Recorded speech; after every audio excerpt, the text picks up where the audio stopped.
سلام به یوتیوب چنل من آموزش ناخن با پریسا خوش اومدین.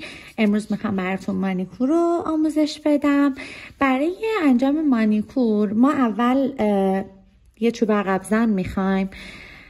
اولین کاری که میکنم میام کوتیکولای ناخنشون رو خیلی آروم میدم رو به بالا.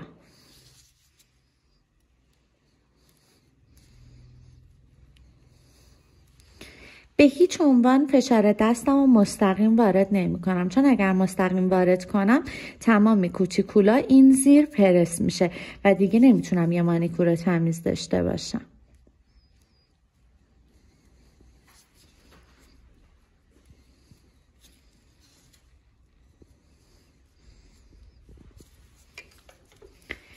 بعد با سوهان شمیم شروع میکنم به مانیکور کردن. اول ناخونم رو دو قسمت میکنم، سمت راست و سمت چپ. با قسمت چپ دستگاه هم میام سمت چپ و سوهان کشی میکنم. خیلی آروم با فشار دست خیلی کم.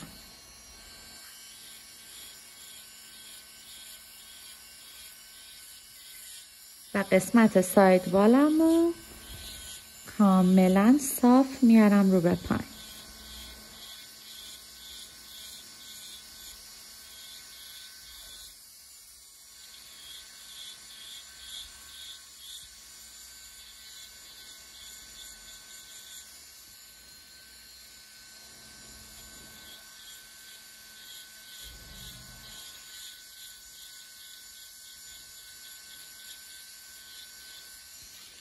بعد از اینکه سمت چپم رو سوهان کشی کردم، سطح کارم رو تمیز میکنم و دور سوهان برقیم رو عوض میکنم و میذارم روی راست و حالا سمت راست رو سوهان کشی میکنم.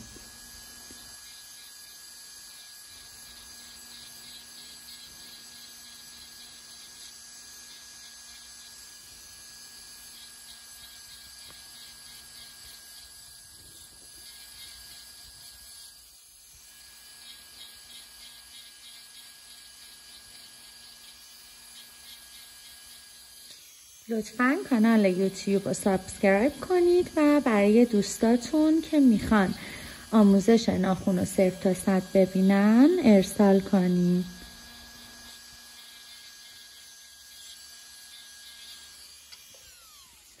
بعد از اینکه هر دو طرفم رو سوهان کشی کردم، سطح کارم رو تمیز میکنم و شروع میکنم به دیواره سازی. با دور راست سوهانم شروع میکنم به دیواره سازی و خیلی آروم تمام کوتیکولا رو میزنم رو به بالا.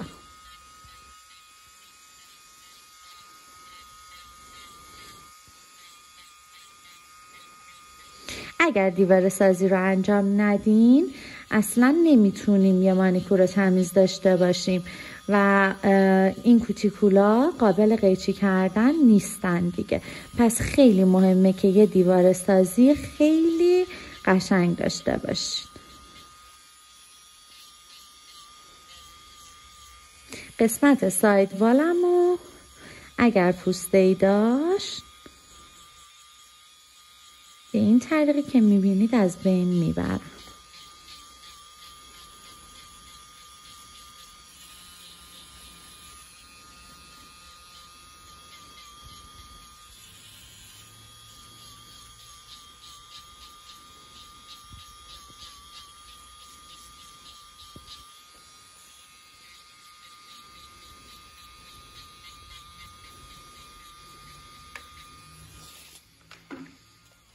بعد از اینکه دیواره سازی ما انجام دادم، سطح کارم رو دوباره تمیز میکنم و با قیچی شروع میکنم به قیچی کردن کوتیکولا.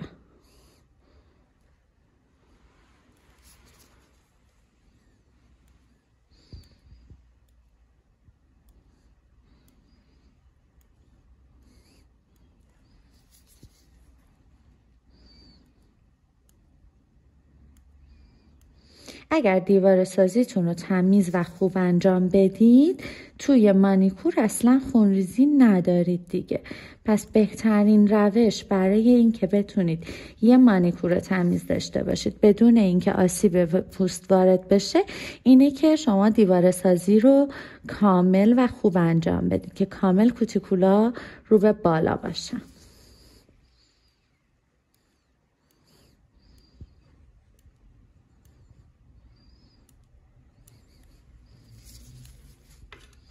بعد از اینکه قیچی کردم این پوسته های ریز رو به وسیله یه سوهان توپی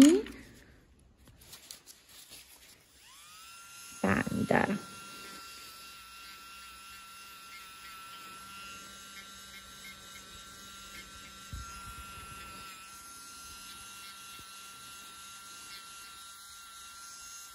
فشار دستم توی این مرحله باید خیلی کم باشه و احتیاجی نیست که دور سوهانتون رو دور بالایی باشه که دست داغ کنه. با یک فشار حداقلی شما میتونید یه مانیکور خیلی خوب و تمیز داشته باشید.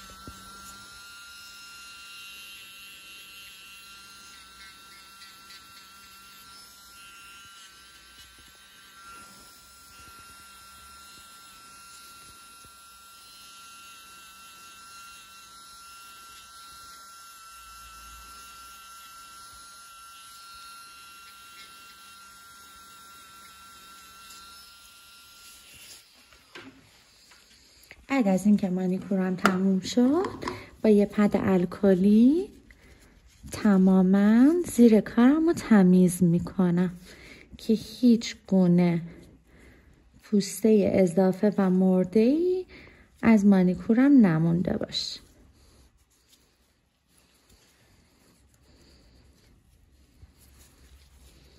و اینم انتهای مانیکوره. ممنون که همراه من بودین.